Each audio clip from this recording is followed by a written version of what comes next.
We talked about last week this idea of vision, and really, if you were to define vision, like what in the world does that mean? Really, a vision simply is put a preferred future. If you think about in the future of something, like this is how I hope this goes, whether it's a recipe or a plan or a game or a vacation, right? This is where I hope at the end of this process I end up. And we need a vision for our lives. We need a vision for our families and for us as churches and organizations and groups of people. It's helpful to just say, man, Jesus, how would you shape our future? What do you have for us as we move into the days ahead?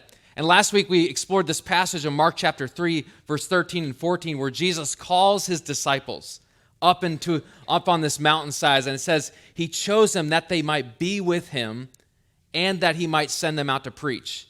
And really this interaction with Jesus and the disciples gives us this window into these two themes that we're focusing in on for vision for this year, for the remainder of 2026, this idea of growing with Jesus and going with Jesus. Jesus says, I'm calling you to be with me, and inside that relationship, inside that connection with Jesus, we do grow, we do transform, because we become who we're most around. We become who we spend time with. And Jesus calls them that they might be with him, but not to stay there. Jesus said there is this horizontal dimension. I am sending you. I'm sending you to be going with me, to be growing with me, and to be going with me. And really those two words, those two pictures are a great just synopsis and frame for the rest of this year. And we need vision. Vision is powerful. Vision is powerful. But we need something more than vision. See, vision just by itself is incomplete. Just to have a picture of here's where I want to go, and hopefully I drift there, right? Hopefully at the end of my life, I just end up with a good eulogy. Hopefully at the end of my career, I just end up with a retirement, right? We can have a vision, we can have a preferred future, but a vision without something else is incomplete. One quote said it this way, that a vision without a plan is just a dream. A vision without a plan is just a dream. I believe it was Thomas Edison who said a vision without a plan is a hallucination. Vision without a plan is just a dream. This quote actually expands a little bit. It says this, a vision without a plan is just a dream. A plan without a vision is just drudgery. Just going through the motions. It's just activity. It's just action. But a vision with a plan can change the world. A vision without a plan, without an intention, without a structure, without a strategy, it's just a dream. It's a good thought, it's a good picture, but it's just a dream. But a plan without a vision, well, it's just drudgery. Actions and tactics and goals without some kind of picture of what could be in the future is just drudgery. But a vision with a plan can change the world. And we need vision. We do need a picture of the future. And I had this sense as I thought about this reality, a vision and a plan that some of us in our lives we're circling the same issue. And it's maybe a thought, or it's maybe a pattern of living in a relationship, or it's a group of friends that it's like, man, why do I keep going back to this same place? Maybe it's an addiction. Maybe it's a thought about yourself. I don't know what it is, but it's this current reality that seems inescapable, and you tried running from it. You tried doing things. You tried getting free. But I sense the Lord say even this week, like some of us, we need to stop just running from things and start running to things. Stop just avoiding bad and start running toward a picture, a preferred future, something good in the forefront. The life of following Jesus, the life of the Christian faith, of being a disciple and student of Jesus, is not about running from bad things. It's about saying no to bad things so you could say yes to good things. It's not a list of don'ts. It's yes, don't, so you can do, so you can follow a vision, a plan for your life that Jesus has for you. And a vision without a plan, it's just a dream. And in 2026, Jesus is calling us, is inviting us to growing with him and going with him. And so much of last week, we laid that foundation of that's the picture. If you said, what if I grew and went like never before in 2026 with Jesus? What about in December 2026, December of this year, if you look back at this year and said, it was a year that I grew with Jesus. I became more like him. And I lived more on mission, more with a plan and intention to follow him like I never have before. But vision alone is not enough. Vision alone is not enough. It needs a plan. It needs a structure. It needs some guardrails. It needs some ways to say, am I winning? Am I moving forward? Or am I not? Am I making progress? Am I focusing my time and my energy and my resources on the right things? And today, that's what I want to help us do together. To see and to spell out and to clarify, here are some ways, one, we're currently living, going and growing with Jesus.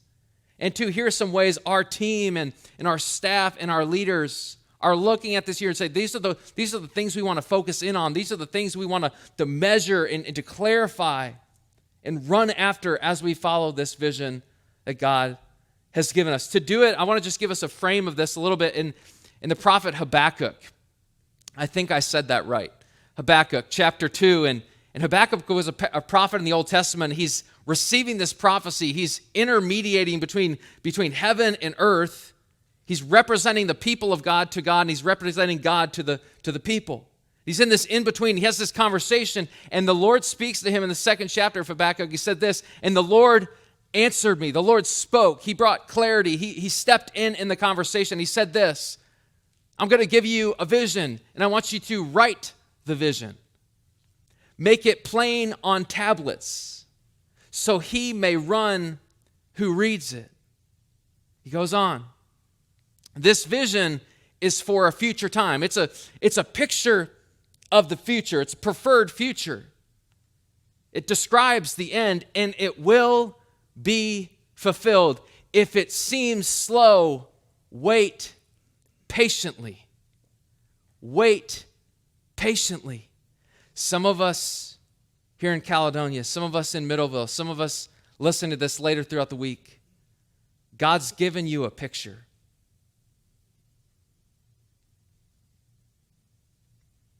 I don't know what it's for.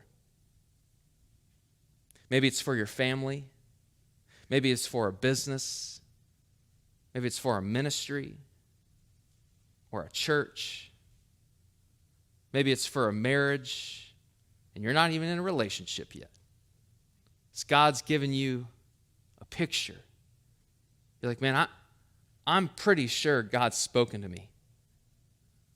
This is your sermon for today. Wait patiently. You're not crazy.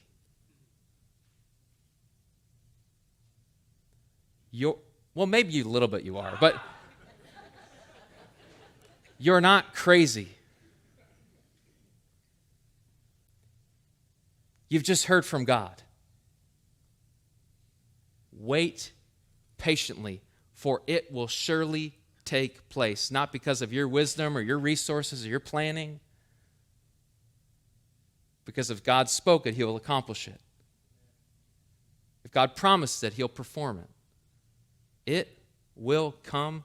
Wait patiently. Don't jump out of the game. Don't make any crazy decisions. Don't. Wait patiently. For it will surely come. It will not be delayed. God's not slow, he's patient.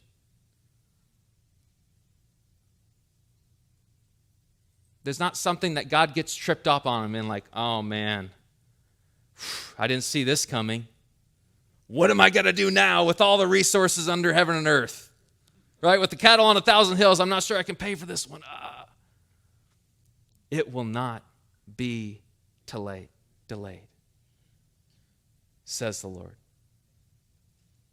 I want to go back to the first part of this passage. And the Lord answered, write the vision, make it plain on tablets, so he may run who reads it. Because this is the reality. We can't run with something, we can't engage something, we can't apply something that we don't understand. Right? So God says to the prophet, I want you to write the vision. Write what I'm going to speak to you. Write it down. Make it plain. Make it accessible. Make it something like, oh, I understand that. I can opt into that. I can engage that. And that's part of what I want to do with us today. I want to walk us through some ways right now that as a church, we're growing with Jesus and going with Jesus. Again, that's the frame. Those are the glasses we are wearing to make decisions and to plan budgets and priorities. And everything we invite you into is going to be under that frame of growing with Jesus and going with Jesus. If we're doing something that doesn't help us do those two things, we need to stop doing it. That's the frame. That's the frame. And I want to walk through us with this fancy clicker, by the way. Three words to frame this a little bit. 3 words to frame some of how God is growing us and helping us go with him. And I want to do it in 3 categories to walk us through some ways that we're currently living this and some ways we're going to in the future under 3 categories. The first is formation. Think about formation. Think about how Jesus is growing us, how he is shaping us. We're all being formed into some kind of image. And so the first category we'll talk about is ways we're being formed into the image of Jesus. The second is mission. You can maybe sub this out with like outreach or local and global outreach and things like that. Really thinking about how are we influencing and making a difference in the lives of people who are not in our walls in the idea of mission. And the third is expansion of how we're taking territory in people, in places, okay? So formation, mission, expansion. If you're a note taker, maybe just don't try today. We'll get these points to you some other way, but unless you're a faster and more legible writer than me, we'll track along here. So the first is formation. Or again, we're living with this frame, this lens of growing with Jesus and going with Jesus. That's the hope, that's the metric, that's the vision, that's the picture for this year. As a part of this and as a part of growing in some lack of clarity maybe we've operated with in the past, some of our team, especially Ashley Sandregret, if you know Ashley, who's working in discipleships and a couple of our things on staff in different areas of helping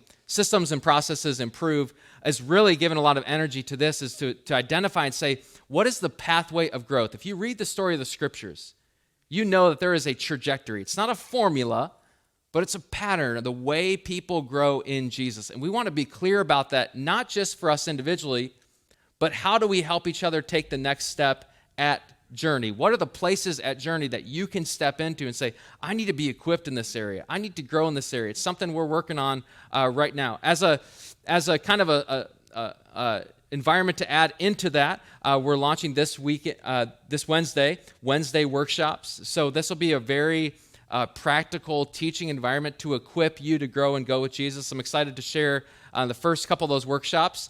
This first one will be around purpose, growing with Jesus and going with Jesus in your purpose. Some of us, we know that we're here. We know we're on this earth. We don't know why we're here. And so this Wednesday, we'll talk about that. The next week, we'll talk about gifts and spiritual gifts and what does that mean and how do I know mine and identify mine. Those are some ways we want to live in this category of formation. Some of you are trying to take notes. I told you not to.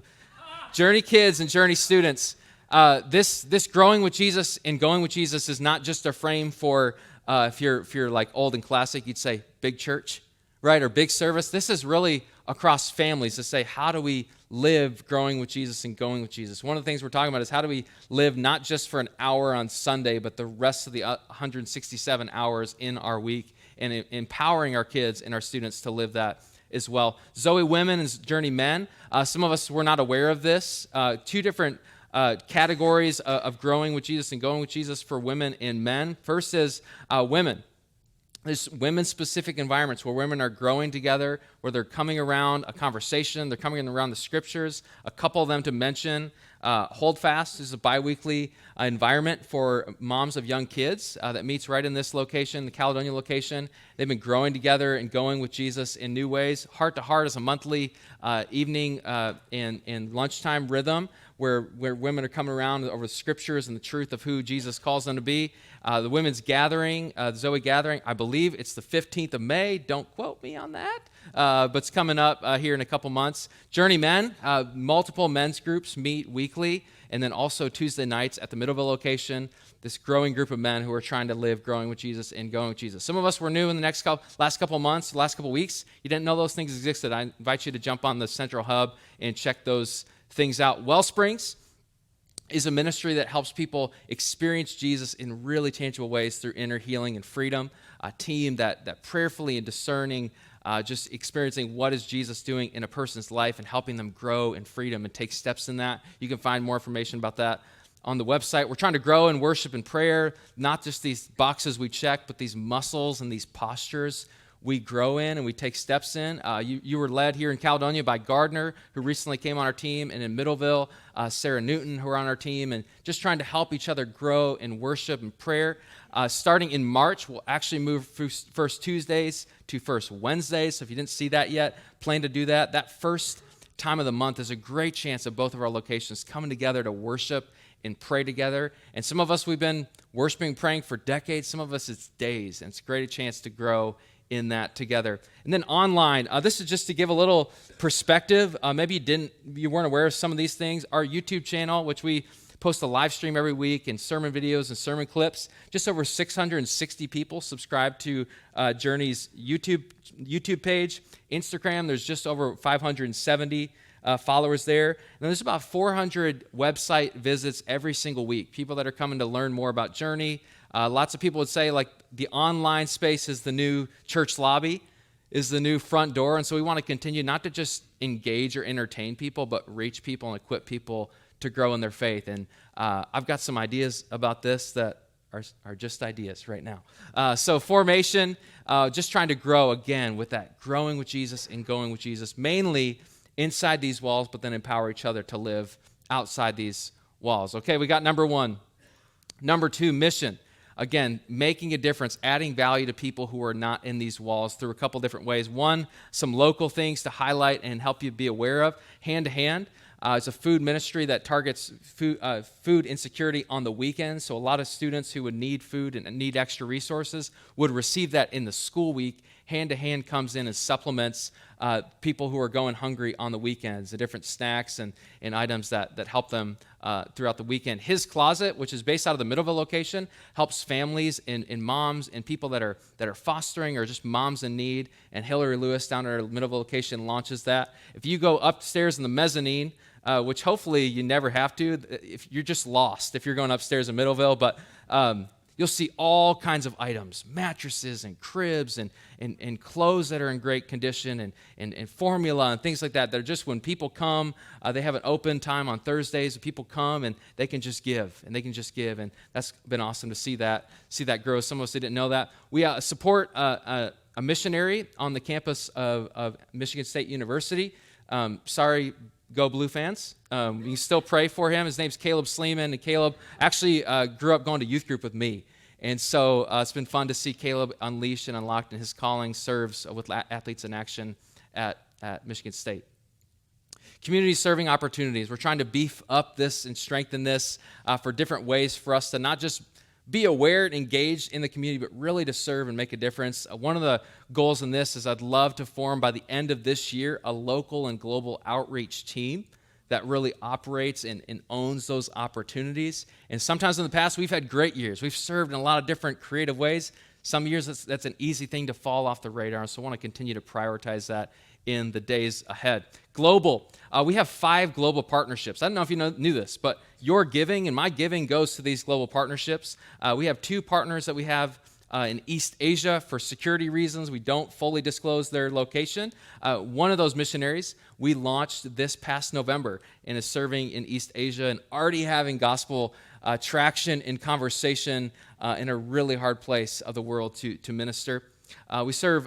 We support some missionaries with a ministry called Back to Back that serves in India. Those were people also launched out of Journey. New partnership with Hope Endeavors in Malawi, Africa, and then supporting a church and some leaders and missionaries in Nicaragua. Actually just heard from Ryan Schmitz. He will be with us in May, and so gets to thank you for your partnership. And many of us have been on trips, and you got to be down there and see all of what's going on in Nicaragua. Again, I told you not to take notes. Mission. mission. Want to celebrate this for us. Some of us, we are part of the big give. Want to say a huge thank you to giving over $88,000 to go totally beyond our walls. Yeah, super awesome. Super awesome. And we've actually been able to give all these checks away. So all of this money has been sent out of Journey the last couple weeks, which has been really fun to do that. We gave just over $29,000 split three ways between three local high schools: Caledonia High School, Thornapple Kellogg High School, and Hastings High School. And we got to give those checks and encourage the students and the teachers and the staff at those schools. Over $29,000 given to Convoy of Hope, which helps rural communities with food needs and essential items, and get to have lunch with one of the administrators from Convoy of Hope, and is just so grateful for your generosity with that.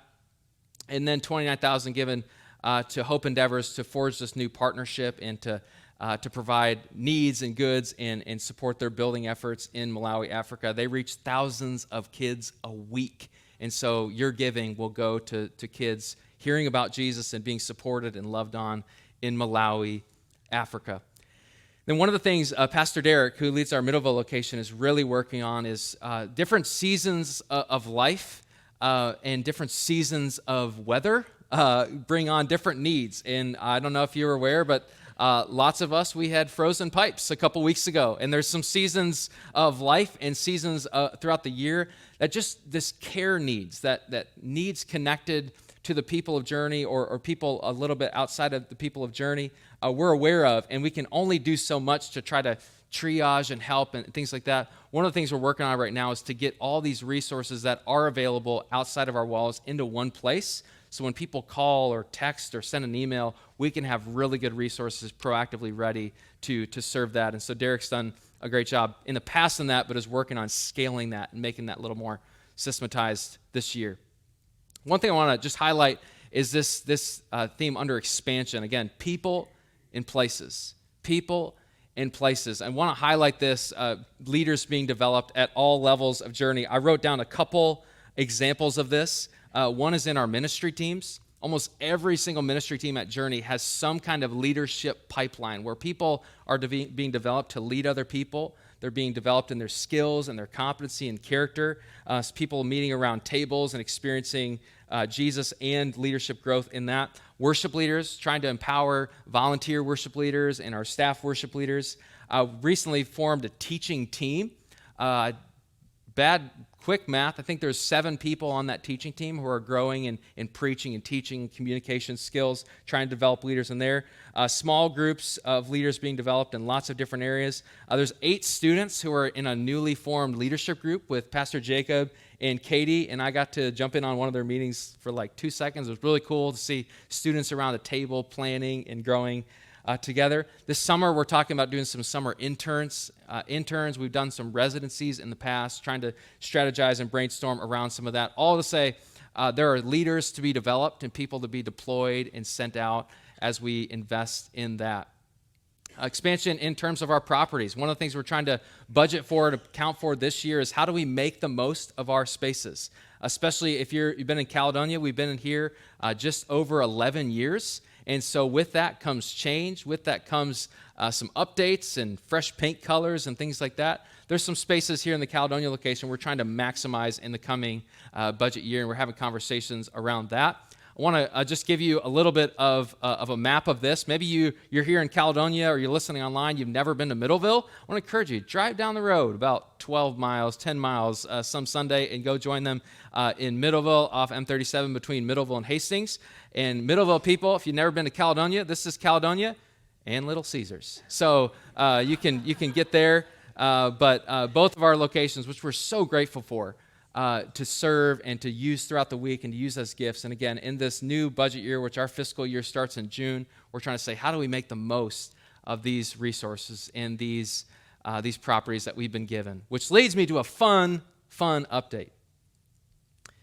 In 2013, we filed some loans and some expense information to get into this building. This Caledonia building project was initially $1.2 million. The original debt we had was $790,000 on this location. The biggest of those loans was a loan for $560,000. And at the end of January, we got this beautiful piece of paper. We paid off the mortgage in this location, which is awesome. This is awesome. If you're a Dave Ramsey, you can do a little debt-free scream on your way home. But paying off that last loan was a huge thing. We paid about $40,000 a year to the mortgage. So through our generosity, our giving together in the past, and stewardship and some specific gifts and things like that, we've been able to chip away at that. But there's a family in our church that's given really specifically that would love to say, like, we'd love to see that debt go away. And I want to say a special thank you to them and for their generosity, but for all of us to continue to give and to make margin and things like that so we can pay down that, and to free up those finances, to develop leaders, to see lost people saved, to see communities blessed with resources and giving and outreaches. And that's possible by stewardship and through our generosity. And so love we get to share that update today. One more thing on expansion. We're in this vision right now, this 5 and 10 vision. In 2017, right here in this room, we launched this 10-year vision on our 10th year anniversary to see 5 locations launched out of the people of Journey in the next 10 years, so 2017 to 2027. The first of those was Middleville location. In fall of 2019, we launched Middleville in TK High School.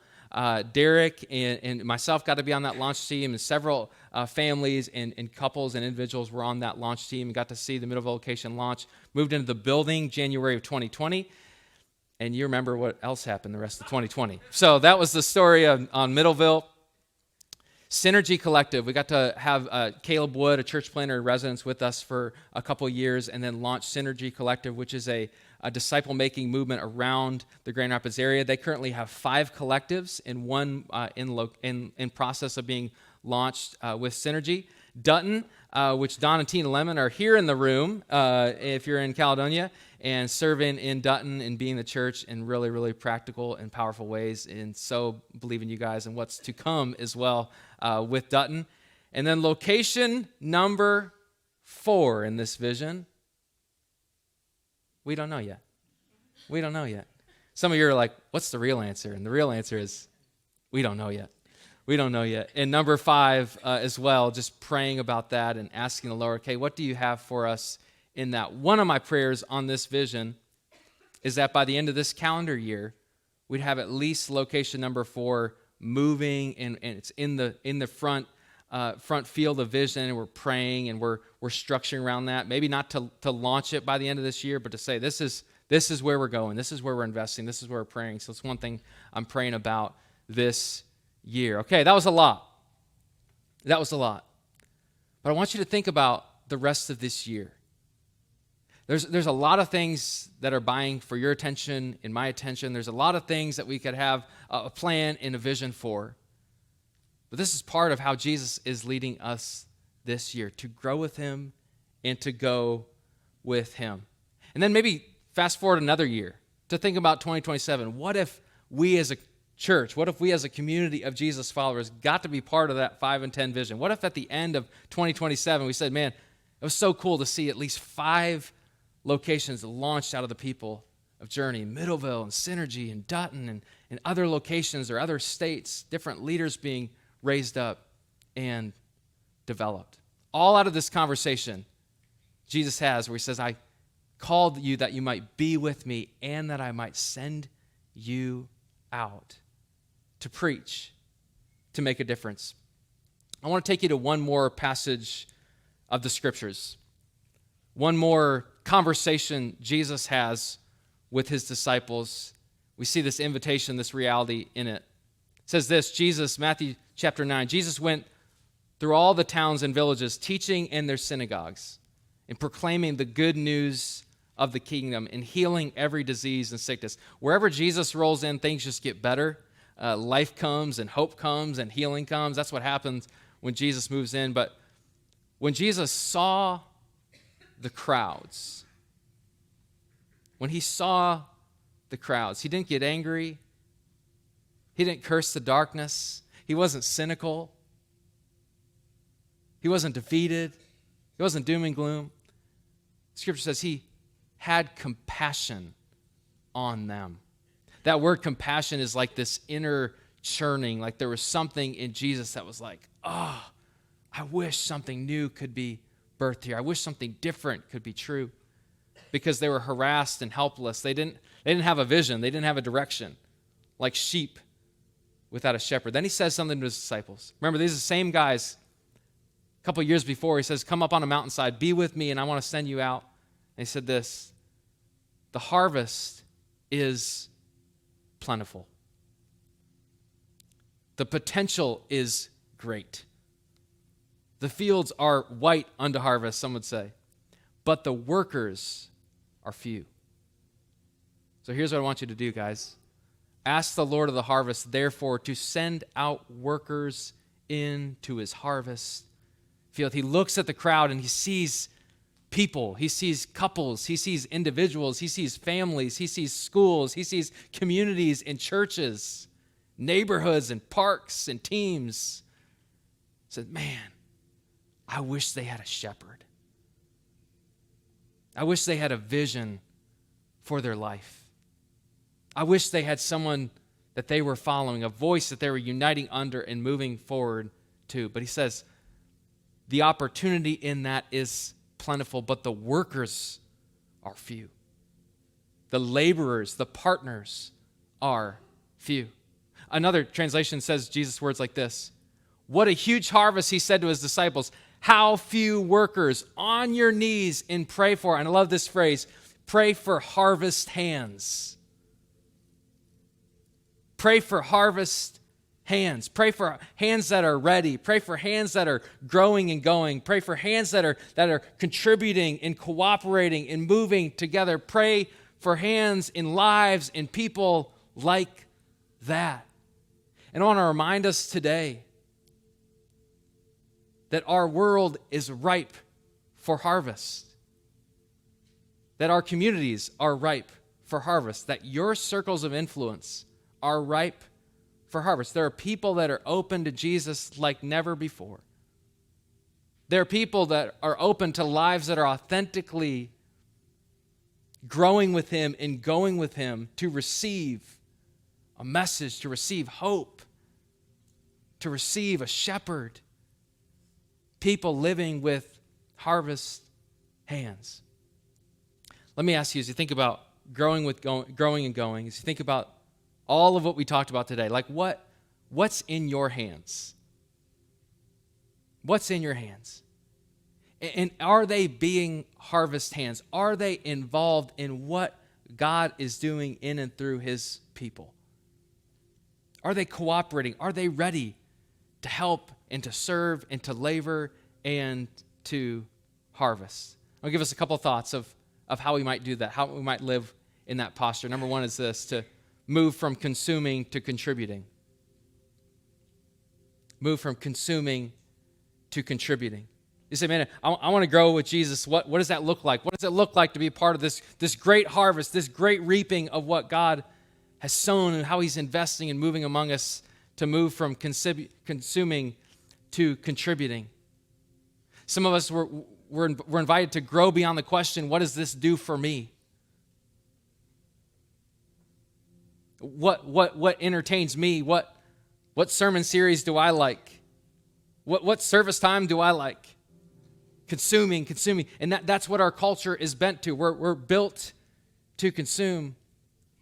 But part of the kingdom, part of having those hands is say, I'm here to contribute.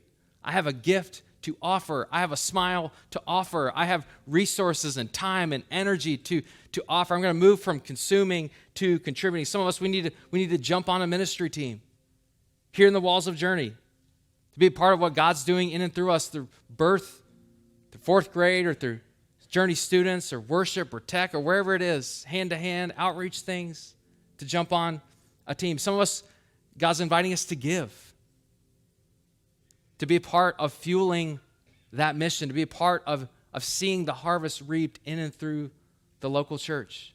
Some of us, we're invited to go. Maybe we're doing all those things and we're giving to the church and we're involved in what's happening inside the walls. We need to go. There's people in our life that need to hear your Jesus story. There's people in your life that need your service. There's people in your life that need your investment, need your hope, to share your faith, to look beyond yourself, to serve somebody, to move from consuming to contributing. Number 2 is this, to engage a growth opportunity. I want to encourage you, would you do something this year? Would you do something in these early months of 2026 that is uncomfy? Because that's where growth is.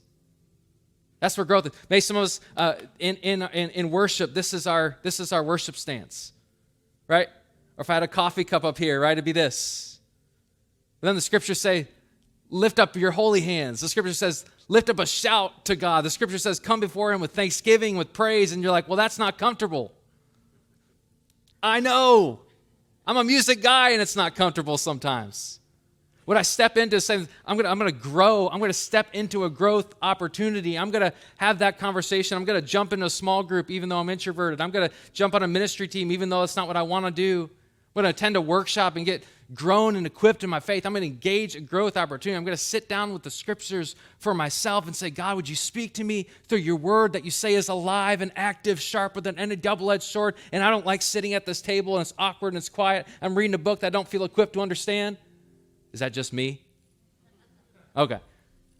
But I'm going to engage a growth opportunity because I want to be growing with Jesus and going with Jesus. I want to be part of the harvest. I want to be part and attentive to what he's doing in and through my life and around the people he's placed me with. Engage a growth opportunity. Number 3, bring someone with you. Bring someone with you. In that shift from consuming to contributing, or a growth opportunity that you're stepping into, a next step you're taking, would you bring someone along? Maybe it's your spouse. We're going to Wednesday workshops, right? We're going to a small group. We're going to serve that neighbor who we haven't met yet. We're going to share our faith at that next family gathering. I'm going to bring someone with me. Maybe it's your kids. Maybe it's someone in your life, in your circle, someone you interact with. You're like, hey, would you come to this thing with me? Would you come to this group with me? Would you come to this event with me? Would you come over for dinner? Bring someone with you. Let someone else benefit from what Jesus is doing in your life. Let someone hear it and feel it and see it and sense it in and through your life. Move from consuming to contributing. Engage a growth opportunity. Bring someone with you. All under this theme of God, we want to be growing with you and going with you in new ways, in renewed ways. And we want to have hands that are ready and open to participate in harvesting, being a part of seeing fruit in return. Things happen and things change in our lives and around our lives.